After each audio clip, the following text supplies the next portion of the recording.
Guys, how are you doing today?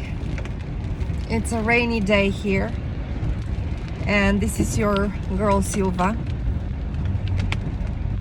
I will talk today about something more serious, something like the story of my life. I decided to share it with you. I'll probably regret, and I'll probably take it down at some point. However, in the light of learning so much, I would like to share it and give it a flair of experience to learn from. Hopefully I can help you find yourself into it and see how things happen, why, how we tackle challenges. It is not easy, but it can be very simple. I'm just coming back out of a showing. It's raining, but I have 4 clients, 4 different directions, 4 different towns. The market is booming here right now. It's crazy. So I'm gonna take my time today. Once I came here to this country, I had to learn to be short and concise and sweet and straight to the point. And now I'm going to take my time. And if you would like to be my guest, welcome to my channel. And let's see, where do we begin? Young girl, about 7 years old. I remember I was very serious, and at school I always wanted to be the A+ student. I always wanted to impress everyone. I always wanted to please everyone. I never smiled. I actually never smiled. One day my biological father took me to a shop where you buy books, to a bookshop. And I was standing there. I will always remember this. By the way, I stopped seeing him about 35 years ago. He's probably now gone. We stopped talking to each other about 35 years ago. And yeah, he was coming to pick me up from school and take me out for a walk. Was giving me a box of chocolates. So we went there into this bookstore. And the librarian there, she looked at me for a while, for a long while. She said, "Sir, this girl is very serious." I was scared. I was lonely. I was never happy. I didn't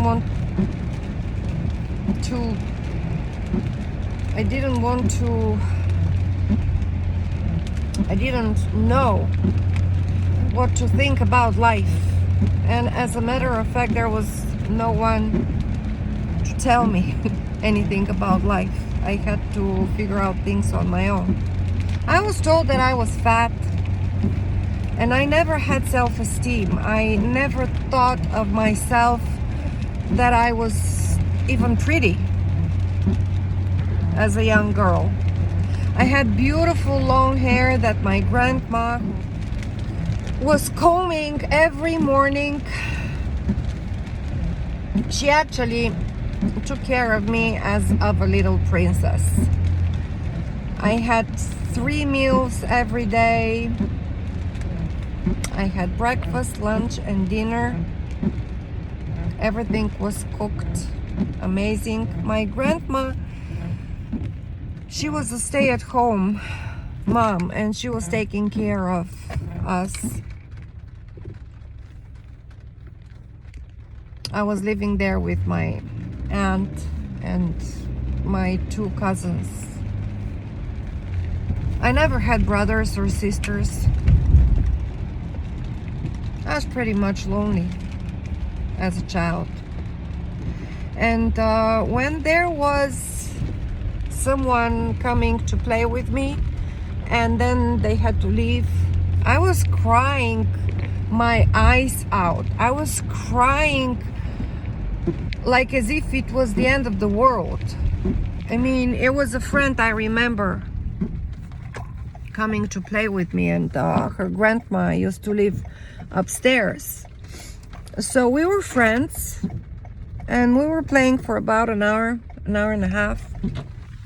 We were playing, it was about 6 years ago, so we didn't have real toys. We were playing with buttons, and the grandma was sewing stuff. So as a matter of fact, I now realize I don't like people to sew my clothes. I don't like clothes that are sewed, which sounds ridiculous because there is no other way to prepare clothes. But if I go out, I need to buy clothes that are purchased from a store. I don't like people who sew clothes, to see them. I tried once, I failed, couldn't do it. Apparently there is something about the way I see things, and I failed. And ever since, I actually have a friend who is into fashion, and she has a fashion studio, and every time I see her and her students sewing, whew, it gives me headache. I become anxious. So apparently there are memories when they are triggered and you don't even remember what exactly. That's why probably they do the hypnosis and they try to go back in your past. I would never do that. I don't want to go back in my past. I am trying to be at peace with it and to learn from it as much as I can. So this is a childhood of a very, very lonely child.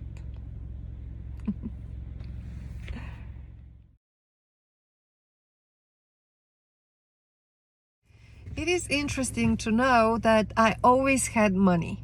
I don't come from money, but I always had money.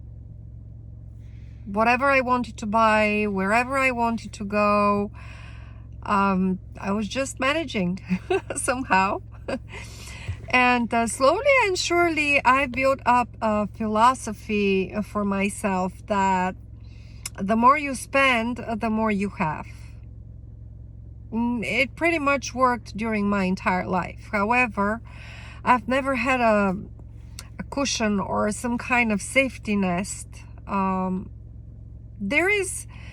It was different life. It was a communist country, and the only thing that actually scared me and made me think twice before I feel so happy and frivolous was that elderly people, when they retire, they receive from the government something which is an equivalent to probably $50 per month. And at the same time, the standard is so high that there is no difference in the standard of life over there and over here, west and east. So this was huge discrepancy, which made me think. And I had a boyfriend, and his parents were asking me, what are you going to do when you graduate? Because I've always been going to schools, I've always been learning, studying things that I never used, never came handy, never had anything to do with what life is. Building goals, creating vision, nothing. It was just living day by day. At least my life was like that. So they asked me, why don't you just go and become a pharmacist? That's what apparently their vision was. They were both doctors. And their vision was for me to become a pharmacist. A woman pharmacist. Beautiful. And I literally, I remember I was petrified by this thought. To have one profession for the entire rest of my life. And go every day to work like 9 to 5. This was something that I couldn't think that is me. It was not my vision about me. I still had a vision. Nobody taught me how to have a vision, but I still had a vision, apparently. I will always remember when I was somewhere in the age of 7 to 10, first, second grade. I was always thinking in the back of my mind that if I do everything right, one day everything will be all right. This was my own philosophy that I built for myself as a child. Apparently this brought me here, this thought that if I do everything right, one day everything will be all right. I was able to escape the communist country, and I came here in my mind to live better life. In reality, it is very interesting when I look back now and compare. Very interesting. So back there, I wasn't happy. However, I had so much money. I was buying designer clothes. I was driving the most expensive cars. We had 2-3 cars, Mercedes-Benz. It was just like an everyday life for me. I would go to the beach.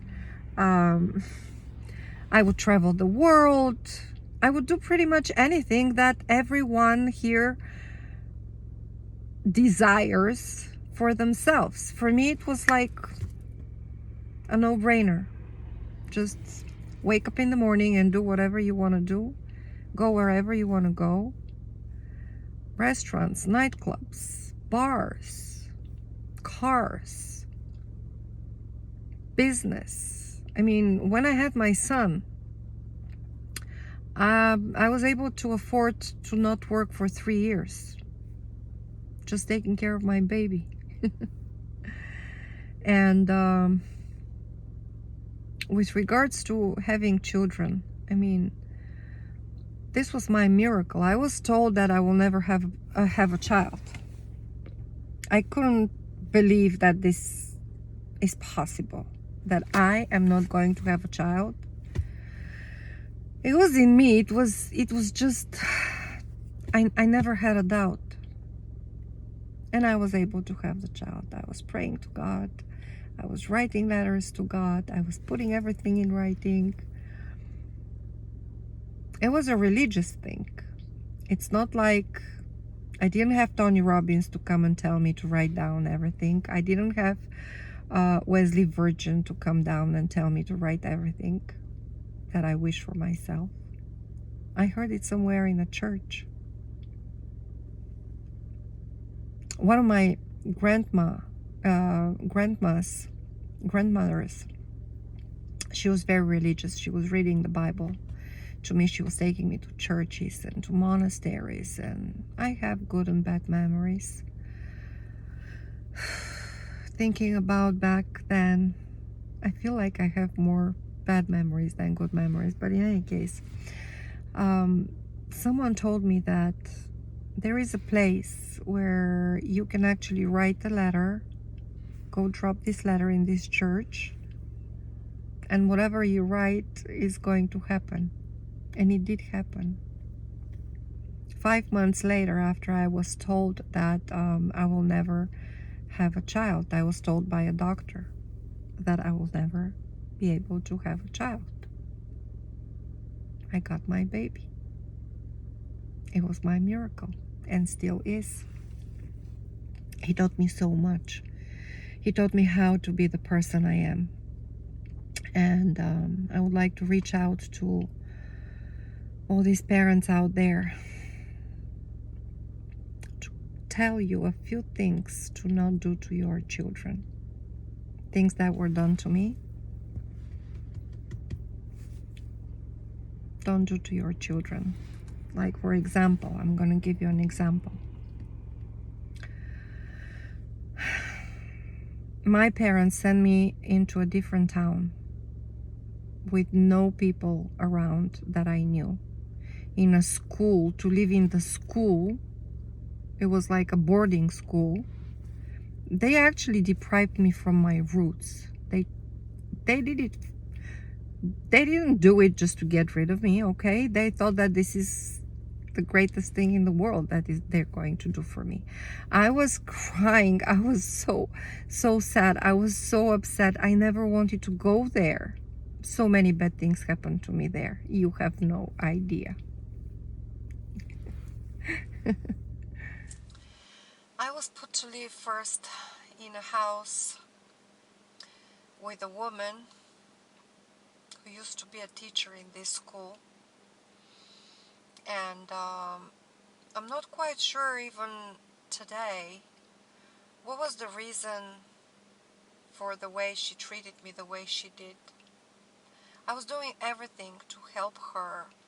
I was even helping her raise her child while I was an A+ grade student.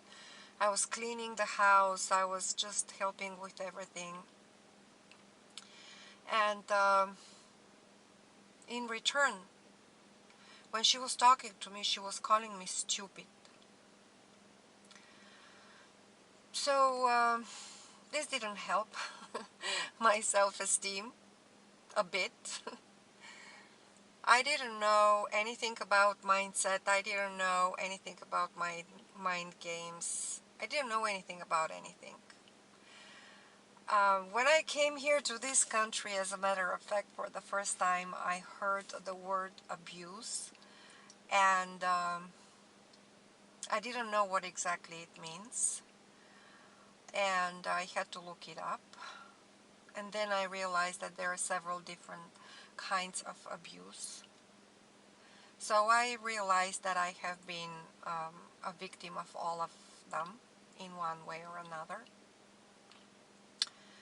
And the thing is that I always try to be positive, and I realize one thing about this word, if we translate the word in my language, it doesn't have the same power on your mind. Oftentimes I catch myself that when I use English, I feel the power of the language way more and heavier and better than when I use the same words in my language. I cannot explain why it is, but it is the way it is.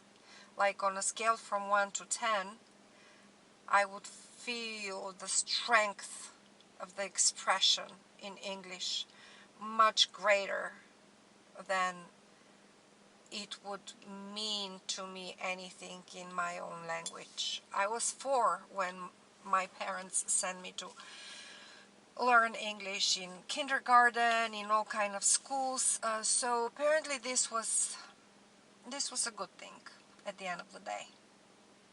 Right now, sometimes and oftentimes I feel like I think in English rather than in my own language. So back to abuse. I have been a victim of abuse without even knowing it. In my country back then, whatever I was going through, I just simply thought that it was life. This is what it is. I just have to live it and deal with it the way it is. And not thinking too much, just it is what it is. Deal with it and make the best of it. That's what it was. I thought that this was just my life and I have to live it the way it is. And I was always still managing to find, to look for the best and to find the best in everything. And just make sure I forget the bad and the worst as soon as possible. What I liked the most when I came here to this country was that I realized very quickly that there are rules here to follow. And then comparing back to my country, I knew that there were no rules about anything. I mean, there are certain people who just live the best life they could have without following the rules. On the contrary, not abiding by the rules and breaking the rules all the time.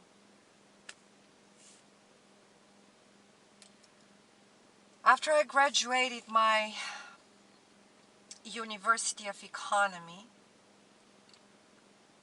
I studied 8 years, by the way, working and studying all the time. Working and studying all the time. After I graduated, I had a simple wish and desire to work for a hotel and to start from the front desk and up.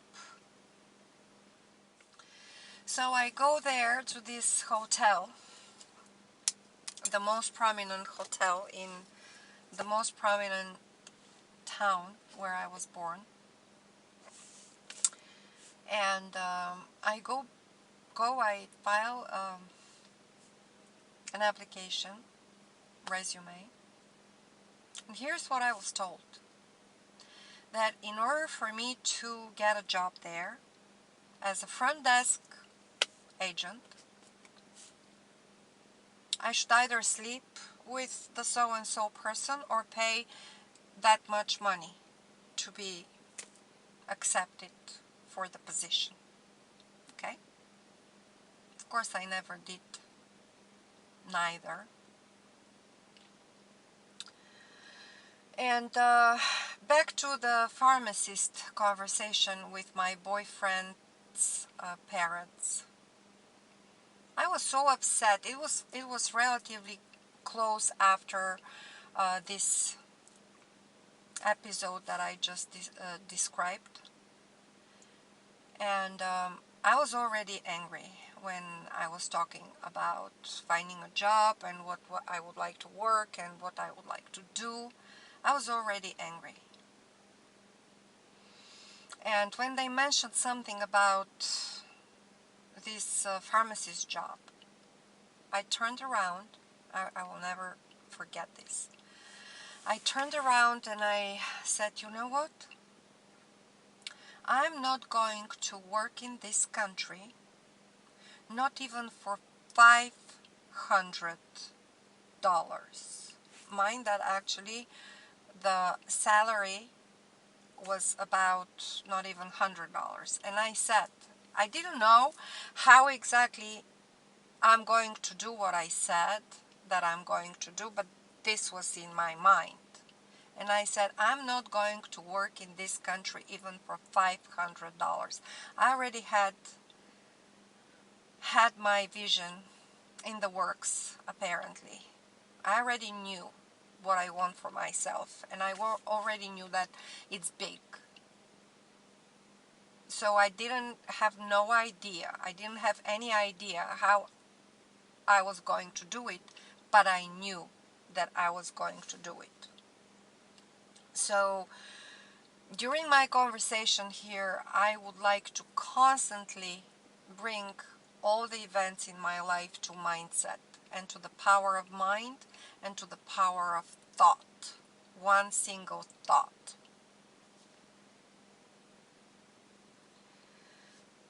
Another example. I was already working in a hotel back then, before I graduated from university. I was studying in another school. It is like a college for tourism. And I was working in a hotel as an intern. I was also invited by one of the directors of the hotel to a room. And I never went there, and I actually made sure he got fired. So that's another story. And back to abuse. I would like to say again, and for the last time, that several things had happened to me that I don't wish to anybody to happen. And I'm proud that nothing affected me in a way that I would not be the person that I am. I'm looking to always do good, help, perfect, and do my best for my child. Slowly and surely, I was 100% sure that I will never raise my son in this country, and I would never let him go through the path that I had to walk there. And this is the second time when I prayed to God and I wrote a letter. And I put it in the same church. And it happened. It happened. It happened, guys. My wish came true. I asked for my life to get better somewhere else where I will be happy. I was constantly looking for my happiness because I was never happy, no matter what was happening to me, no matter how many achievements in my life I had. I was never happy. I was empty. All this inside of me was empty. I was absolutely never satisfied, no matter how much money I can spend or make or whatever. And I have traveled the world to an extent that it's hard for me to put a finger on the map where I haven't been. And this also didn't make me happy. So that's what happened. We got a green card on a lottery, and we were able to come here. Apparently this was the place where it was meant to be for me, to make a better life for myself, for my son. I made sure to never say a bad word to my baby. I was always encouraging him. I was always giving him the feeling of empowerment. And I'm proud. This is the greatest accomplishment. Even if I don't achieve anything else in my life, this is more than enough. That I was able to help my child become the person that I wanted for him to become. I actually didn't know what kind of person I want to become because I was never thinking about the fact that I have to become the person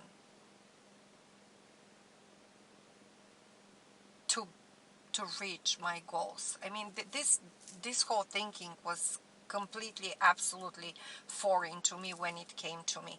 But I was having very clear vision when it was coming to my son. I knew exactly what I wanted for him. And I never told him, I never forced him to do anything. I was only encouraging him to believe in himself, to trust his senses, to trust his feelings, to trust his intelligence, to build up his mindset. I didn't even know that I was doing it because I was doing it for him. And it was coming so naturally. I would like to thank for this Dr. Spock and his book, because I raised my son by the book by Dr. Spock. I did. I am so grateful. I don't know who gave me this book. I read it from top to bottom and back and backwards and forward, and it is brilliant. It is brilliant how it helped me and how much I learned from it. So this was something really great. Like, for example, I remember, like as if it was today or yesterday, one sentence that children can only hear one sentence per day, if they hear it at all. And when you talk to them, it has to be somewhere away from his normal environment. You just have to take the child somewhere outside of his normal environment and attract his attention for as long as you can say one sentence. And it has to be the right sentence. It has to be the right words in the right moment and in the right place. And I was exercising this with my son every single day. I think that this was brilliant. I think that this helped me, and it helped him for the long run. I had such a great relationship with my baby. We didn't have to talk much, and even today we don't talk much, but it's not all about words. It's not all about words. It's all about how you raise your child. You don't have to talk much, as long as you say the right words, the right place, in the right moment. Yes. So I'm very proud of that. And also another thing, when you really would like for your child to not do something, don't say him no. Don't say to him no. Just try to distract his attention into some kind of other direction.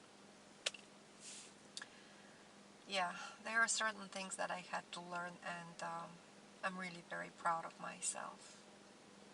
And there were times when he was not too happy with the fact that I brought him here to live in this country. But I am.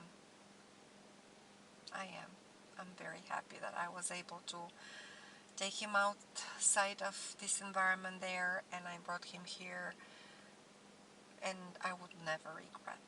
I had to work 5 jobs simultaneously for 5 years, 7 days a week, with no interruption, not a single day vacation. And I did it. I was always there to provide and to be the best of what I can be. And I'm proud. 5 jobs. And I also graduated here from college with 4.03 GPA. Yes. What else? What else? Great life. Up until one day, my husband was diagnosed with terminal disease. I was working from his room at the hospital. I was making my sales calls from there while he was dying. It took about 8 months. And then I had to learn to live and do everything all by myself. It wasn't easy. 5 years later, got my diagnosis. It was when I had to shave my head, go through chemo. And during these 6 months, during the year, the chemo took 6 months. During the entire year, I had 26 closings. 26 closings with a chemo brain. I'm grateful to everyone who was at the office to help me. And I'm grateful to God. for the second chance on life. I actually consider it third chance on life. Yeah. So I guess anything is possible. My life is living proof that anything is possible. If you have the right mindset, anything is possible. I cannot tell you where I get my motivation from. I still have not figured it out. I still have a lot to learn. I'm grateful for Wesley and for his group.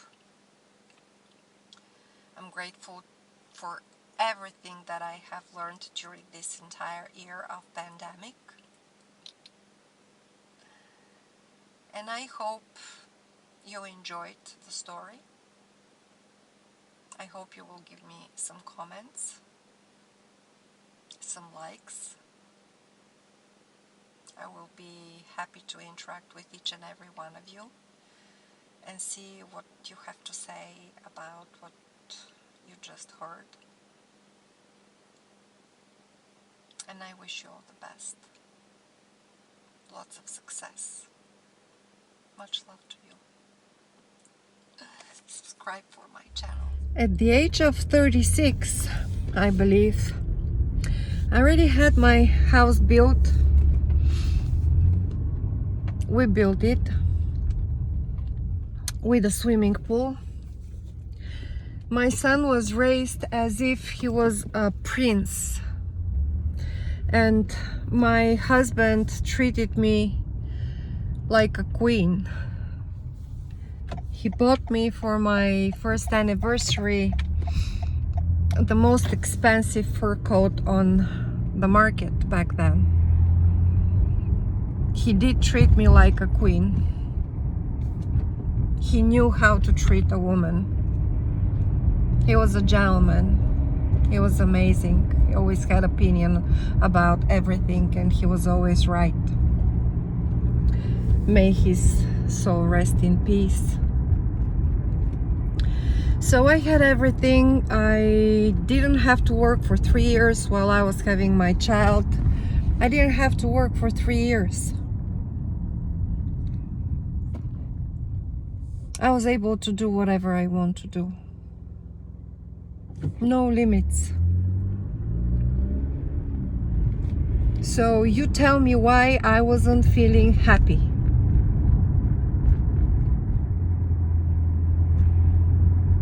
I know that I wasn't feeling happy. I was supposed to feel happy because I had everything that a normal person would need in order to be happy. I could afford living gracious life. I was hosting parties of 100 with catering. I was able to do pretty much everything that I wanted to do. And I wasn't feeling happy. I'm even embarrassed to say it. That's why I was thinking in the beginning of this, when I started, that I'll probably regret. But this is the truth. And I want this truth to be shared out there. So apparently, your happiness is not around you. I mean, this is living proof of what happiness is. And I recently read somewhere that happiness is when you feel fulfilled. And success is when you feel fulfilled. So think about this. I mean, those are key words. But I was always looking for happiness around me, in my surroundings, in what I have, in what I do. Not in who I am, and I actually didn't believe that I was someone who deserves or is bound to be happy. I didn't have this belief about myself because of the way my life was, because of the way I was treated, because of God knows how many circumstances. So for example, in this school that I hated so much, I was always singled out because I was different, I looked different, I was dressed differently, and I was acting differently. I mean, everything about me was different. I was rebellious also. I didn't like rules. I believe I mentioned that in one of my videos, at least, if not in this one. And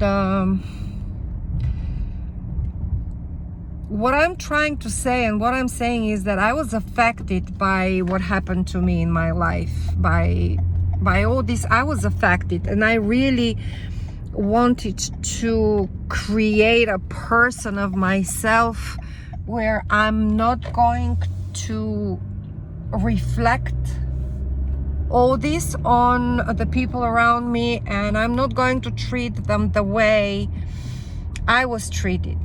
I wanted to develop and to build values and to be different and to become a different person without knowing it. Because I know that I've heard, and I believe it's true, when you're beaten, you learn how to beat. When you were abused, obviously, you become abusive. When you were lied to, you learn how to lie, and it comes easy. So I knew this. I have read this, and I didn't want whatever happened to me to affect me in a way and in a manner that it will reflect into my attitude towards others. However, I was told that to some extent, in certain circumstances, I have been bossy and pushy and even rude. I don't want to be rude. I never wanted to be rude to anybody. I never wanted to hurt anybody. And I do understand and feel that I have been affected by what had happened to me in the past. And I had to work on it. Maybe that's why I never felt happy, because I always felt like there was something missing. Let alone the fact that no one back then was even talking about being happy within. Who would teach you something like this in school? And I listened about an hour last night what Wesley had to say in his new program, the Genie Script. And he was saying that I laughed. It was really, really on point. He was saying that there isn't one-on-one focus, one-on-one stay focused, one-on-one how to stay focused at school. There wasn't one-on-one about anything concerning life in school. What did I learn in school? In this high school, which I hate so much, I was mistreated by some of the teachers there. One of them was inappropriate, and then thinking back about what I learned in school, I only have bad memories. I only remember the bad and the unnecessary, and I cannot even put my finger on something that was helpful that I learned in school. Everything that I really learned to how to live and how to treat others and how to set goals and how to dream big, everything happened to me here in this country when I came here in this country. And for instance, I wanted to share with you something really important.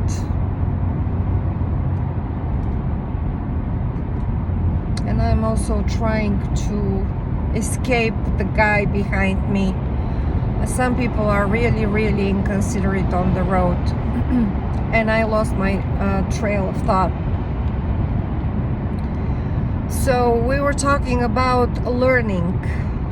What did we learn in school? I'm constantly making a parallel between what I learned in school back then and what I learned here.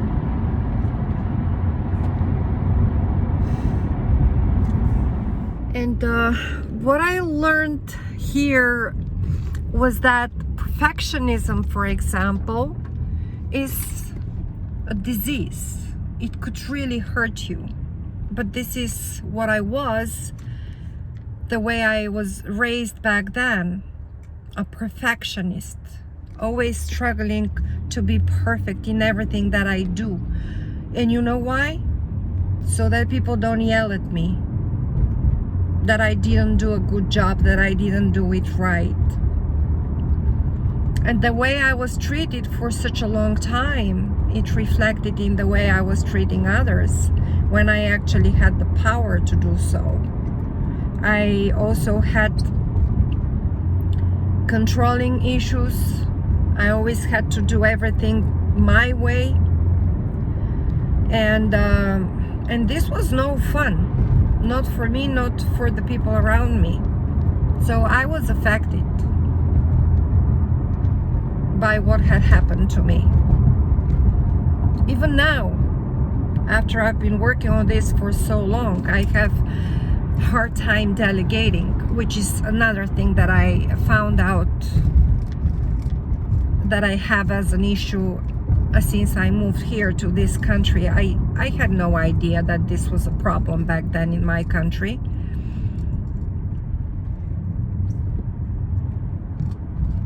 I also never knew what are the issues of an introvert brain, because back then in my country I didn't even know what an introvert brain was. I mean, I literally studied 8 years in my country and I didn't learn anything, regardless of the fact that I was a grade 8th grade student, 8 plus student. I don't think I ever learned anything that was useful for me to learn how to be a happy person and how to live a happy life. Everything was struggle.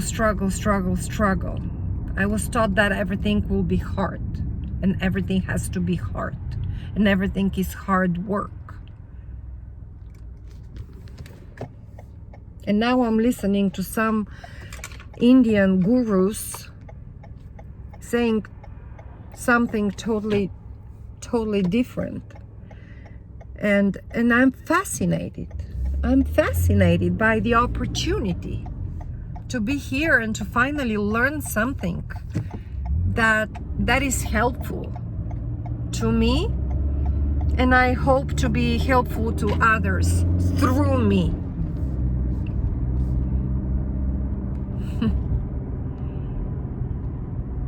I was in my 20s when I wrote with a lipstick on the mirror, anything is possible. And I had no idea what I was talking about. Another thing that I learned here, to dream and to desire and to wish and to build, I learned here. I didn't learn it there. I learned it here. I had hit the rock bottom in my imagination last year after everything that I had to live through.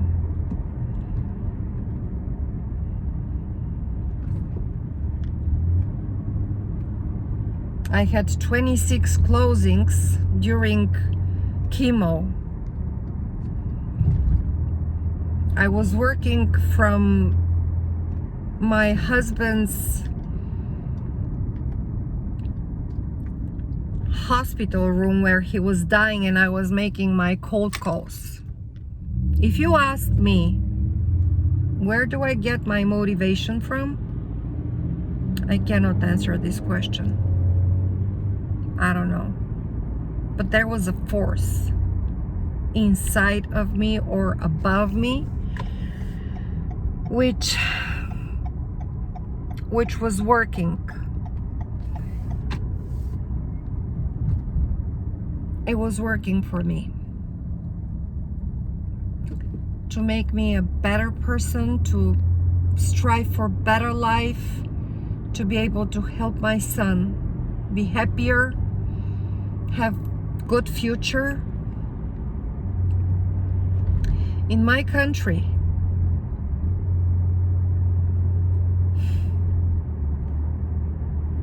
What you get when you retire, it's like $100 or something similar to that.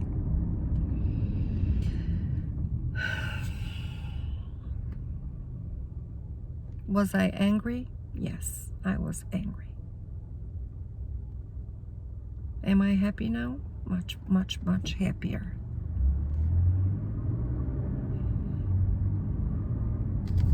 Like, for example, I'm thinking that by the time I tell you what needs to be done and how, I will just go ahead and do it. And how sad is this, my son, to tell me that I'm a very difficult person to live with after all. Apparently, my requirements, I mean, they're pretty much high standard. And I don't know how to compromise. So, let me know if you're experiencing something similar to this. It's freezing outside. I'm about to wrap this up, but I really wanted to share one other fact. Like, for example, I was told also by my parents that my husband was probably the only person in the world who could tolerate me to live with. So how on earth then you build your belief about yourself that you deserve the best and just the sky is the limit when people around you are limiting you all the time from all possible angles and directions and pushing you down? And how do you go up, and how do you think big, and how do you grow big? And yes, those are questions that I'm constantly asking myself, and hopefully I'll figure it out when I start paying too much attention to what other people say and I start living my life for myself, and then everything else will be fine. I will appreciate you to subscribe for my channel. I would like to grow with you. I would like to help you. I would like to contribute. And I look forward to see what will be next. I'll see you in my next video. It was Silva from Connecticut. And you're welcome. Thank you. I hope to hear from you, your comments, any questions. I will be glad to answer to each and every one of you. Please leave some comments below. Give me some thumbs up. Give me some likes. And subscribe for my channel. I appreciate you. I'm glad that I was able to share this story with you. I hope you liked it. I hope you learned something from it. I look forward to hear from you, and I will see you in my next video. Much love. Thanks so much. Bye.